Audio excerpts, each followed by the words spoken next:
Hey everybody, it's your boy Jeff Foxx, man, the Jeff Foxx Show. We are out here in the trenches where it all goes down. Caught up with an old friend, Chris Chambers.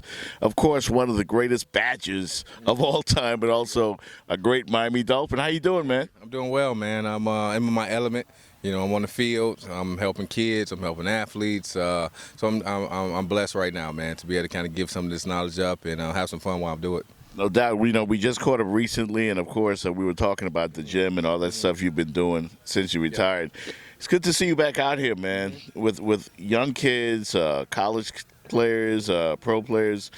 Talk about what it's been like out here and what you're primarily doing out here. Yeah, it's been great. You know, I kind of went ghost once I retired, and then I ended up finding a facility and opened up my own sports performance facility called the Chamber Fitness. It was in Davie. Right. I ran that for 5 years. Got a chance to learn a lot in the performance industry.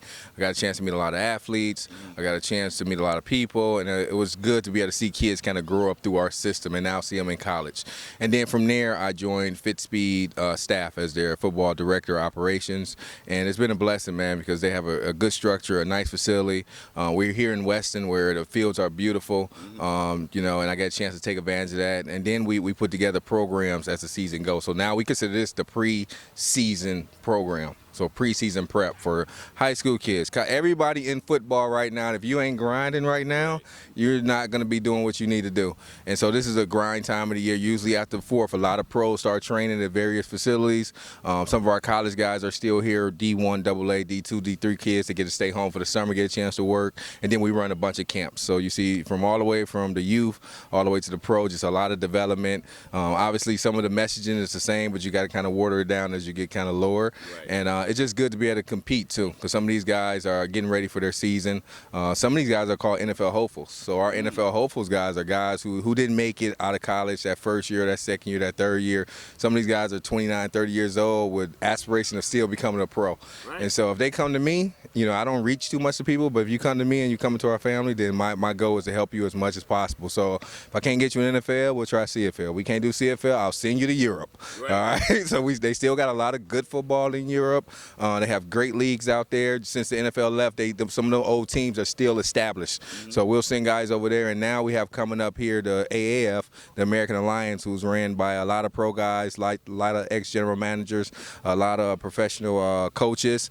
And that's going to be a very quality league. And I'm looking for that to be the minor league of the NFL, which the NFL's always needed. Because you'll miss a guy, you know, 1 or 2 times. You put him on practice squad, or you may not even get a chance to do that. Now we have a whole league dedicated for 10 weeks after the NFL season, where now fans can continue to watch football. Yes. They continue to play fantasy football. They continue to gamble.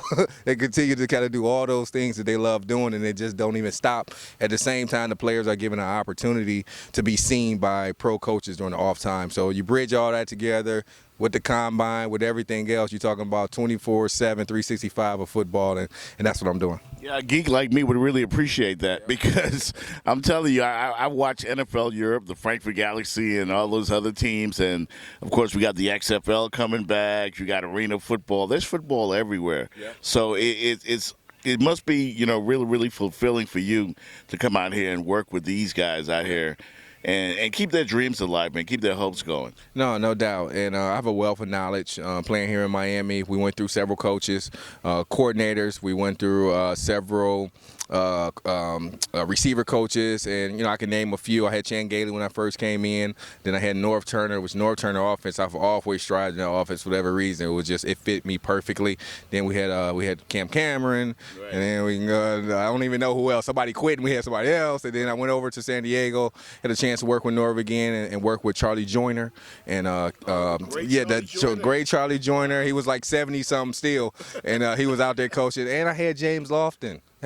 So I had both of them. So I'm sitting here like with this big old head of stuff that I'm just trying to give back as much as I possible. So I poured into the kids, I poured into the high school, college, and the pros, and that's what I'm doing right now, man. It feels good to do it. You know what, I remember a game in Dallas, I think it was on a Turkey Day, when you had a big game. Remember that game when you showed out there? Is that one of the ones that stand out to you when you think back to the glory days? Yes. No doubt. It's probably the third time I had 3 touchdowns in a game. I had one, my first game ever and as a JV, I scored three touchdowns. Right. I didn't know what I was doing, but I got in the end zone 3 times. Another time I did it in college, and then that was the first time I did it in the pros, and it was a coming out party for me. It was a game that Dallas was really good at the time. They had a really good team. We had a good team, but we wasn't winning games at that point. It sparked us, though. Actually, after that game, I think we went on a nice little run, and I always tell people that Wance has always been like a defensive coordinator, but that point, that game, because Norv had such a tie with Dallas, he took the chains off of Norv, and Norv called every play we practice. Every play we practice, and you don't get that. Usually you practice plays for weeks and weeks and months. Like, man, when we gonna run this thing? Right. Everything we practice, we preached, and we went out there and beat their butt. Situational Football. Yeah. The great Chris Chambers, of course, looks like he can still go out there and run a little bit. All right, it's Jeff Foxx, the Jeff Foxx Show. Chris, let's catch up again, all right? I appreciate it. No doubt, man. Talk to you guys later.